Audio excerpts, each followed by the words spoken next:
Dona André Mota, obrigada por ter aceitado conversar. Antes da gente começar a falar efetivamente do tema, eu quero registrar aqui, antes que alguém também venha dizer que como a gente é insensível falando desse assunto num momento de pandemia como esse, com tantas mortes, só para registrar e ficar bem claro que esse é um tema de fato importante nesse momento, porque várias escolas têm milhares de pessoas que dependem delas para sobreviver, né? São vários trabalhadores, tem bordadeira, tem costureira, tem marceneiro, tem ferreiro, enfim, aderecista, um monte de gente que já está nesse momento muito apreensiva, pessoas apreensivas por conta do que pode acontecer, de talvez não ter um carnaval em 2021. É sobre isso que a gente vai conversar agora. Aidano, para quem não conhece você, deixa eu te apresentar antes. Aidano é um jornalista especializado em carnaval, talvez alguém aqui que venha aqui no canal não conheça. E Aidano é o autor, o organizador da coleção Cadernos de Samba, em que ele também tem 2 livros. Um sobre as porta-bandeiras, não é isso, Aidano? E o outro, claro, sobre a Beija-Flor, porque ele é de Nilópolis. Eu também faço parte dessa coleção, vou fazer aqui a minha propaganda. Eu sou de Niterói. Mas ele torce por Nilópolis, né? Você deveria torcer por Niterói, você torce ali por Nilópolis. E eu vou fazer a minha também, que eu participei dessa coleção com muito prazer, com muito carinho. Sou muito grata a você, Aidano, por isso, falando da Mocidade Independente de Padre Miguel. Queria começar perguntando para você, e se não houver carnaval, Aidano, o que já está acontecendo? Esse é um momento em que as escolas já estariam aí, eu não diria começando a fazer carro, nada disso, mas já começariam os desenhos, a gente já talvez estaria pensando aí em protótipos, os enredos já estariam mais desenvolvidos, tem escolas que já têm, outras que não têm. Qual é a situação das escolas nesse momento? A gente está em maio. O que está acontecendo nesse momento? Bom, primeiro que quem acha que o carnaval, em qualquer tempo, sem pandemia, com pandemia, quem acha que o carnaval é irrelevante, não pode estar mais errado, né? Ele é relevante como força econômica, como gerador de emprego e de renda e como identidade cultural de um povo. Então, a gente tem sim que tratar do carnaval com cuidado, com apuro, com relevância, né? E se preocupar sim com como vai funcionar essa questão diante do quadro que a gente tem, né? O mês de maio, normalmente, é o mês de férias. O que acontece? Termina o carnaval, né? Em março, abril, as escolas tentam escolher os enredos, né? Fechar patrocínios e tudo mais, escolher os enredos, e em maio é o momento da parada, geralmente. É o momento em que os carnavalescos se recolhem para escrever as sinopses, ou eventualmente até os compositores começam a pensar nos sambas. Então é o mês, eu diria que maio é o mês mais distante do carnaval. Do carnaval seguinte, né? Esse carnaval, né, de 2021, está muito claro para quem trata dessa questão que ele vai precisar no mínimo de um adiamento. É absolutamente improvável que o carnaval aconteça em fevereiro, se eu não me engano, eu posso até pesquisar aqui, é dia 12 de fevereiro o carnaval, está marcado para 12 de fevereiro de 2021. Quer dizer, ele ainda, na verdade, é mais cedo do que ele foi em 2020. Para mim, é muito provável que as escolas trabalhem, num primeiro momento, com um adiamento do carnaval, eventualmente para o meio do ano de 2021. Nesse momento, a empresa que, pela prefeitura, administra o carnaval, a Rio Tour, está sem presidente, né? Não tem. O Marcelo Alves pediu demissão logo depois do último carnaval, e o prefeito, o bispo Marcelo Crivella, não se preocupou em botar ninguém no lugar, até porque nós não estamos no momento de falar de turismo, né? A gente não tá, isso não é uma questão que a gente tem que tratar agora, né? E a Rio Tour nunca foi, assim, vamos dizer, próxima aí desse samba das escolas, né? Do desfile, do cortejo, né? A relação hoje das escolas com a Rio Tour é muito ruim, né? Das escolas com o poder público municipal, especialmente. As escolas apoiaram o bispo Crivella na eleição dele, num movimento político tremendamente equivocado. Assim, me falta até o adjetivo para dimensionar a atrapalhada que foi esse apoio ao Bispo Crivella dado pela Liesa e pelos presidentes das escolas. Mas assim, hoje o rompimento é total. O Crivella já foi até motivo de enredo na Avenida, né? A gente pode lembrar que a Mangueira fez um enredo com dinheiro ou sem dinheiro eu brinco, em que botou ele de Judas, né, em Sábado de Aleluia. Então, assim, não há possibilidade de entendimento. Mas você tem aí contratos, parcerias para serem estabelecidas e tudo mais, e o entendimento das escolas nesse momento a prioridade das escolas nesse momento é cuidar das suas comunidades. Então, as escolas estão, nesse momento, mobilizadas para ajudar a população das suas regiões, dos seus bairros. Então, na verdade, assim, uma união uma produção de equipamentos para proteção, como máscaras, né, e roupas especiais, e produção de cestas básicas para quem está também sofrendo aí a ruína econômica por conta do isolamento social e eventualmente até de um lockdown que não tá descartado ainda e que eu acho até que é provável que aconteça ainda nesse mês de maio. É importante frisar isso porque as escolas, num momento como esse atípico, elas são ali também um suporte social, né? Acabam se tornando um suporte social daquele lugar. Elas são, na verdade, elas são poderosas instituições de reunião comunitária, né? Elas são super importantes para as suas comunidades em tempos de paz, digamos assim, né? Nesse tempo de batalha sanitária, né, que a gente está vivendo com a pandemia, elas ganharam uma importância maior ainda, porque elas têm estrutura que permite, por exemplo, então, se você pensar na Portela, a Portela faz a feijoada mais famosa do nosso carnaval, né? A feijoada da família portelense. Então, ela tem a estrutura necessária para produzir comida. Então, isso é fundamental nesse momento em que muita gente não tem o que comer, porque a circulação nas ruas diminuiu muito, não diminuiu tanto quanto deveria, mas diminuiu bastante. E aí as pessoas precisam de ajuda, de socorro, especialmente o povo pobre das comunidades populares, das favelas, enfim. Em relação ao Carnaval de 2021, 3 escolas já anunciaram enredo, né? 3 escolas do Grupo Especial, né, do Rio. Outras de divisões inferiores do Rio e de São Paulo também já anunciaram seus enredos. Mas das escolas mais famosas, a Sua Mocidade anunciou o enredo sobre Oxóssi, a Vila Isabel vai fazer uma homenagem ao Martinho da Vila, um enredo muito aguardado por todo mundo, né? E a Viradouro, numa ideia muito feliz, anunciou no último dia de São Jorge que vai fazer o seu carnaval sobre um outro carnaval, o carnaval de 1919, que é o carnaval que aconteceu em seguida à pandemia da gripe espanhola. Então, assim, que é um carnaval em que as histórias que são contadas desse carnaval são que foi uma festa de uma catarse enorme, porque as pessoas que sobreviveram àquela tragédia sanitária no início do século XX, né, há mais ou menos 100 anos, as pessoas saíram para a rua para fazer uma festa e fizeram uma festa inesquecível. A Viradouro vai falar disso no próximo carnaval, a Viradouro que é a atual campeã. As outras estão completamente paradas em relação à produção desse carnaval, porque elas não sabem, elas não têm a perspectiva do que vai acontecer. As receitas das escolas, hoje a receita, né, a principal receita das escolas é o patrocínio, é o contrato de direitos de transmissão que é exclusivo da TV Globo. Como ninguém sabe se o desfile vai acontecer, então ninguém sabe também se a TV Globo vai pagar. Há um contrato em vigor, né? Tem um contrato assinado ano passado por 5 anos, logo tem mais 4 anos, que dá aí para cada escola perto de 2 milhões de reais no todo, né, do contrato, e é com esse dinheiro que as escolas costumam viver ao longo do ano e e começar a produzir alegorias, fantasias, etc.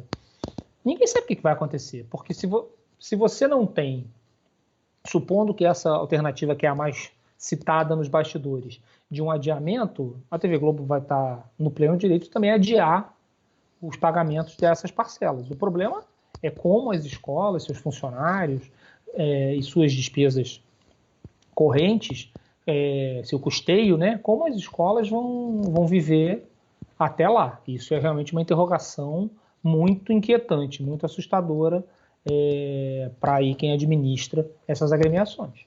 Aidano, você falou aí, é uma incógnita inclusive para os cientistas, né? As últimas pesquisas que eu li de projeções falam que a gente que pensava que em mais ou menos setembro, outubro já está ali aplainando, né? Mudando um pouquinho esse cenário, mas não, que talvez os últimos casos sejam em dezembro, e dezembro ali muito pertinho do carnaval, então seria um risco de fato, se não houver uma outra nesse meio do caminho aí uma vacina ou um tratamento mais eficaz, Sim. A gente talvez precisasse de fato adiar esse carnaval. E tem uma outra questão, Bárbara, a Reuturo hoje, desculpa te interromper, trabalha com uma questão anterior ao carnaval, que aí é mais urgente porque ela cronologicamente acontece antes, que é o Réveillon. O Réveillon, que junta, na minha opinião, 800 mil pessoas em Copacabana, eu acho aqueles números de 2 milhões, 3 milhões, é tudo maluquice. Eu acho que quem vai ali, 800 mil pessoas, que já é uma multidão absolutamente impressionante, né? Essa grande eloquência de não sei quantos milhões, eu acho um exagero. Mas não é essa a questão que a gente está tratando aqui. A Reuturo considera hoje praticamente impossível que o Réveillon aconteça, entendeu? Assim, porque não tem como você imaginar que as pessoas em sã consciência virão para o Rio de Janeiro para lotar os hotéis e depois lá se aglomerar na praia de Copacabana para ver a festa dos fogos. O Réveillon começa a ser planejado, ele começa a ser construído em agosto, mais ou menos. Que é quando se assinam os contratos de patrocínio, que fecham-se as condições com a indústria hoteleira. Então, assim, essas decisões começam a ser tomadas em agosto.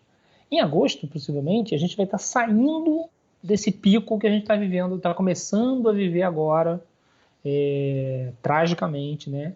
Com o Rio de Janeiro aí batendo... o Rio de Janeiro, especificamente, é um dos piores lugares do Brasil, como sempre, batendo aí números aterrorizantes de infectados, de contaminados e de mortos, com a rede pública em colapso. Então, assim, a rede pública de saúde, né, em colapso. Então, assim, é muito difícil nesse momento você conseguir tratar dessa questão, né? Lá em agosto, que eu acho que, sinceramente, é quando eu acho que a gente vai começar a sair de casa, lá mais ou menos para agosto, sair de casa com máscara, pouco, sem, evidentemente, aglomerações e tudo mais. Ali eu acho que a administração municipal vai se render e vai dizer, olha, não tem como ter Réveillon. E aí essa festa eu acredito que vai ser cancelada. O carnaval tem uma vantagem que ele pode ser adiado. Não tem sentido adiar o Réveillon, né? O Réveillon, a data do Réveillon é fundamental, né? Já o carnaval você pode pensar num adiamento, né? Ele nem é uma data fixa no ano, né? Ele vai variando de ano para ano de acordo com o calendário católico. Então eu acho que realmente o adiamento pode acontecer.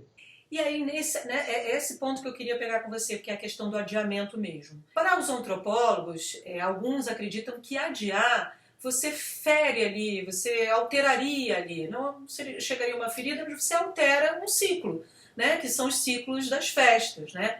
Mas esses mesmos antropólogos falam também, particularmente pela questão junina agora, que vai ter que ser, de fato, não diria, talvez nem adiada, vai ter que ser cancelada mesmo, você fazer a festa posteriormente também ajudaria a sair desse momento tão turbulento de pandemia, um momento de tristeza, né? Você ajuda, a festa em si ajuda você a se recuperar, reinventar de um momento ruim, né? Para que você possa continuar. Então tem dois polos aí. O adiamento da festa não faria parte desse ciclo festivo, né? Você seria talvez mais produtivo cancelar e fazer no outro ano com mais segurança, ou deixar com que a festa aconteça porque ela faz parte do nosso processo de reconstrução. O que você pensa por aí? Eu entendo o lado cultural, tradicional, obviamente, é o lado que, inclusive, que eu mais valorizo. Eu acho que eu não gosto de tratar o carnaval como uma questão econômica, como um negócio acho que foi muito nocivo para o carnaval esse entendimento que está em vigor até hoje, né? Todo mundo, quando vai defender o carnaval, diz: a festa arrecada não sei quantos milhões para a cidade. Eu não gosto desse, apesar disso ser verdade, eu não gosto desse argumento. Eu prefiro tratar da festa como uma manifestação cultural fundamental. Mas eu entendo que tem um lado da sobrevivência das escolas de samba, né? E essa sobrevivência está atrelada ao desfile. Então, assim, eu compreendo que as escolas e até a própria prefeitura queiram fazer um desfile, no caso do adiamento, fazer um desfile, sei lá, em julho, agosto de 2021, talvez com outras regras. Mas, enfim, aí a discussão de como isso vai acontecer é outra, né? É tratada em outras bases. Você pode ter um interesse, porque possivelmente a alta temporada no Brasil, no verão de 2021, ela não vai ter a pujança de presença de turistas nem parecida com o que a gente viu, nem parecida com o que a gente viu, que a gente vê tradicionalmente. Então, lá daqui a mais de um ano, né? A gente está em maio, a gente está aqui cogitando julho, né? Julho, agosto de 2021. Você pode ter uma demanda por viagens, por lazer, por alegria. Então, assim, é razoável, né, que esse desfile aconteça sob essas condições, porque o risco sanitário de você bancar uma aglomeração sem que a ciência dê segurança para isso é muito alto. Então, assim, não tem como realmente. Eu acho que é uma coisa que a gente, óbvio que a gente lamenta, eu mais do que ninguém, enfim,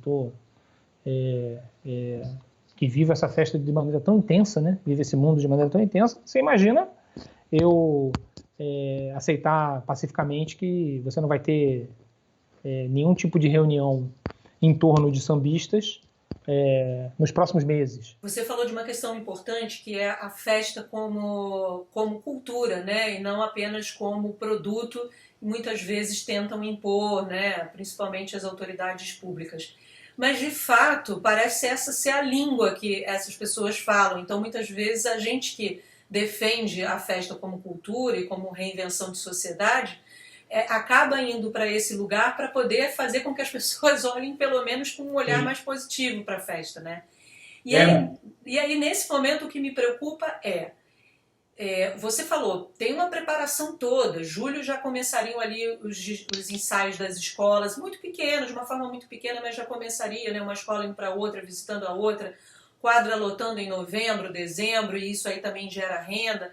Cada pessoa ali que faz parte daquele ciclo ali, de certa forma, tira seu sustento dali. A gente conhece, né, as tias que fazem a feijoada, a moça que faz o adereço da cabeça, tudo isso talvez não possa existir esse ano.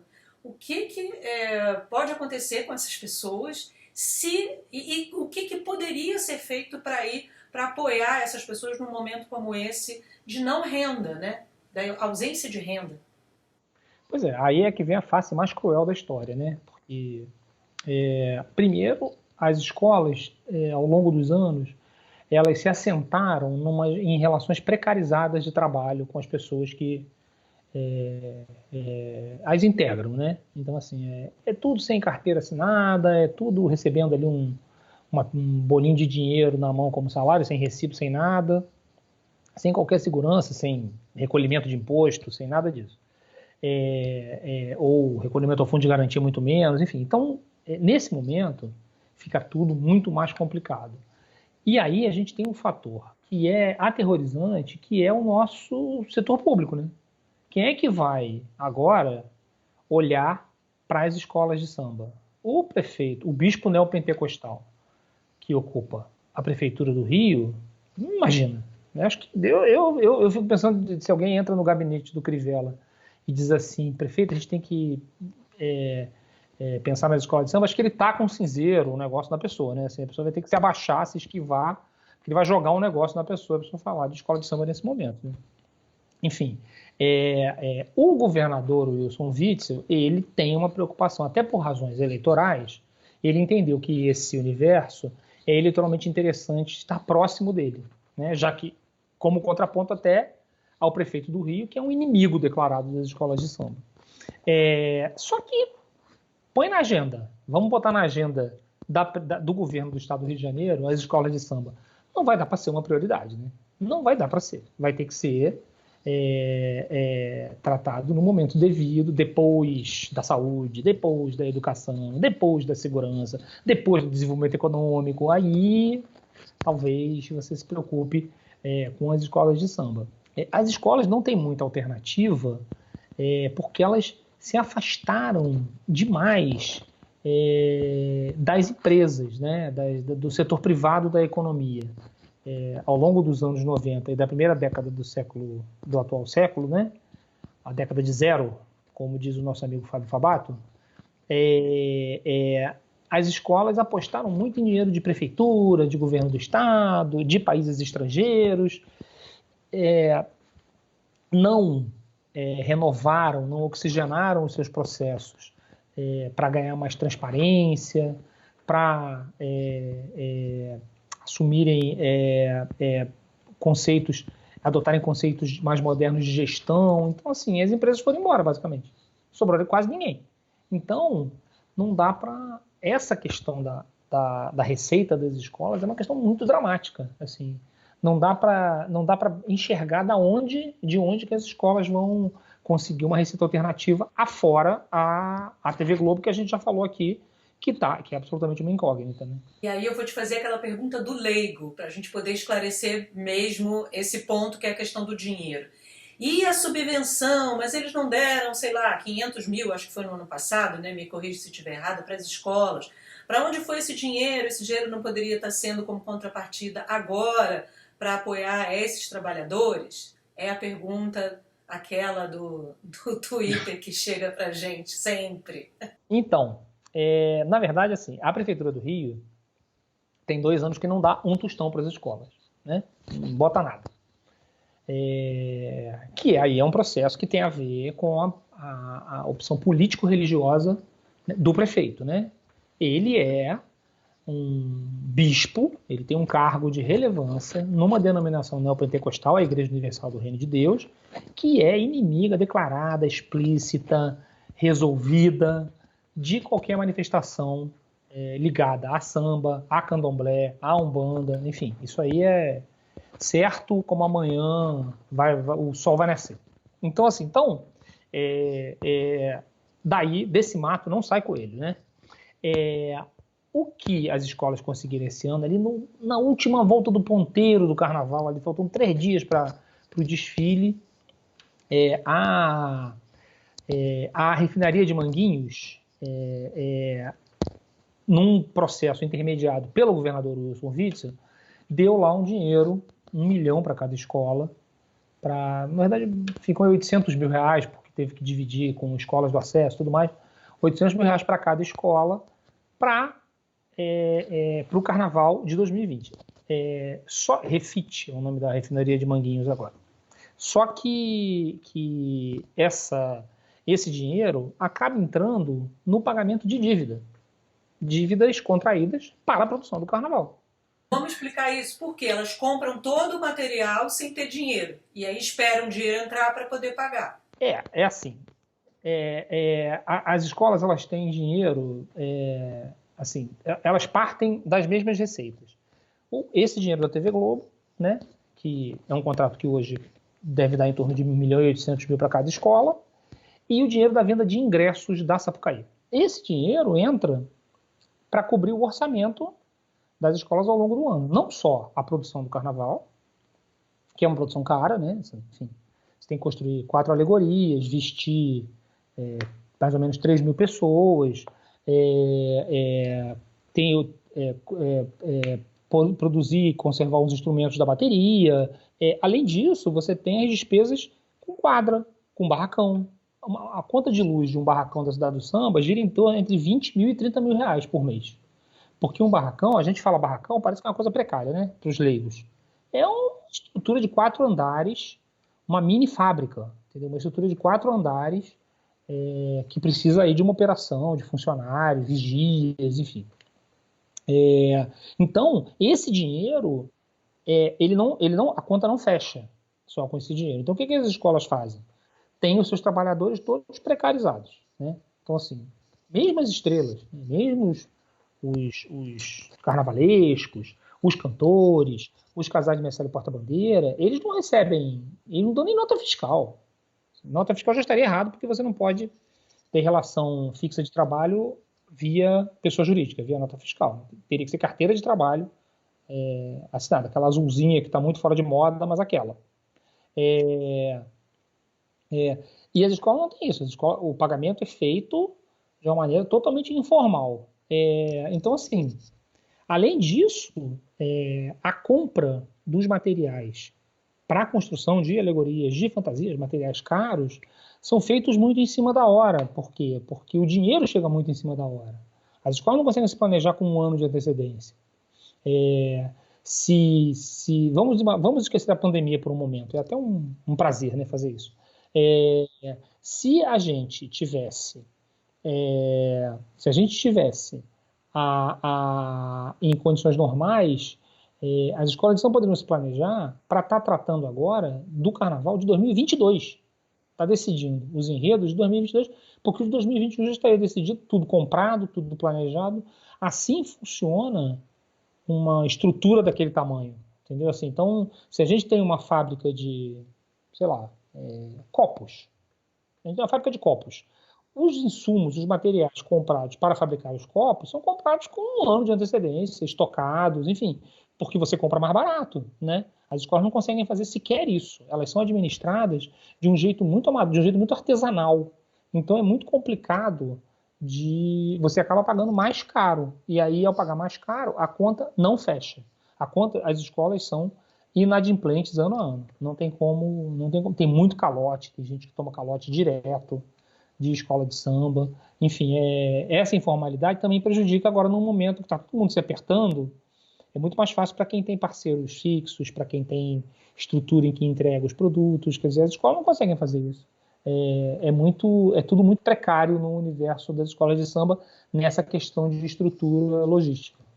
Dano, para a gente poder fechar a nossa conversa, é muito triste para nós que gostamos tanto de carnaval pensar na hipótese de que podemos não ter num período que é do carnaval, né?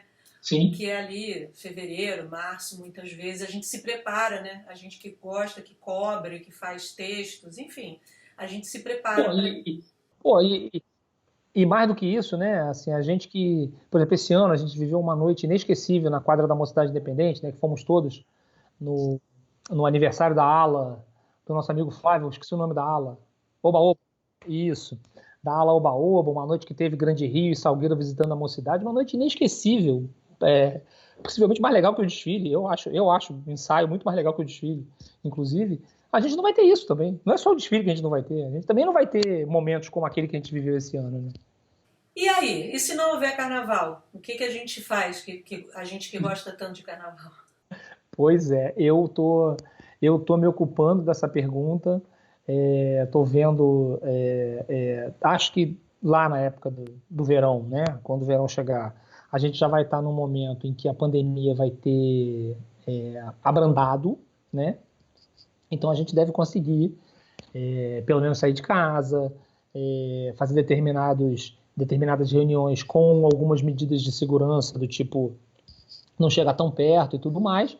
E aí o que a gente vai fazer é se reunir em torno de um aparelho qualquer, já que tem tanta tecnologia no tempo de hoje, e botar samba para tocar e ficar ali lembrando, né, desses momentos que são tão valiosos para a gente e que são tão valiosos para a vida do Rio de Janeiro também. Tem gente que já está fazendo isso na quarentena, assim, assistindo desfiles antigos. Talvez a gente possa segurar isso, né, para fazer neste momento, fazer isso, né, para a gente poder reviver.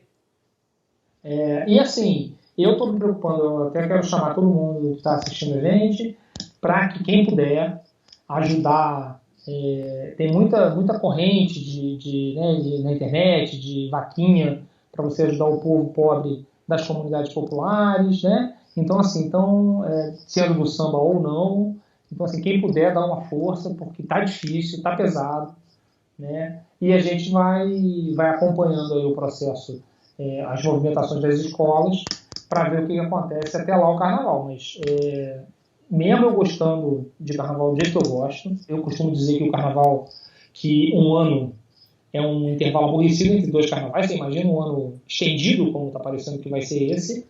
Mesmo assim, eu acho que a segurança sanitária, a saúde vem em primeiro lugar. E se a gente tiver que suportar, se a gente tiver que encarar aí o adiamento da festa, se for para o bem da população, para o bem das pessoas, para a sobrevivência das pessoas, pela saúde das pessoas, é o que a gente vai ter que fazer, infelizmente.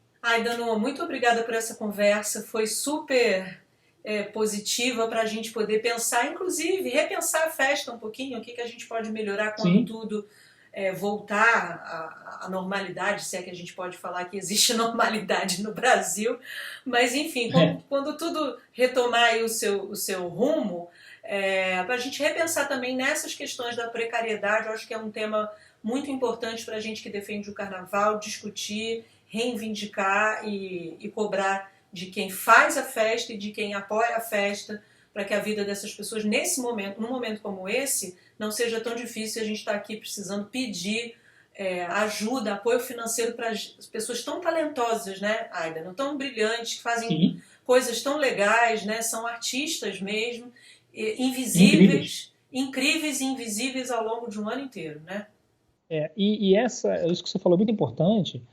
Eu agradeço por estar aqui, vou estar sempre à disposição, sempre que você me convocar, é só me chamar que eu venho aqui para a gente falar mais sobre essa festa que a gente tanto ama. E aí tem uma questão que as escolas precisam tirar desse processo todo. As escolas sobreviverão à pandemia, né? O carnaval não vai morrer, o carnaval não vai acabar com a pandemia. Ele pode ter um intervalo, mas ele vai voltar. E aí talvez seja o caso de finalmente as escolas aprenderem a lição, entendeu? Aprenderem que elas precisam serem menos cigarra e mais formiga. Sabe a fábula da cigarra e da formiga? Ser mais formiga, que é trabalhar de um jeito mais eficiente para ter mais segurança quando o inverno, para citar a fábula, né? Quando o inverno chegar. Eu acho que essa é a questão que é o ganho que as escolas podem tirar desse processo, desse tempo tão duro que a gente está vivendo.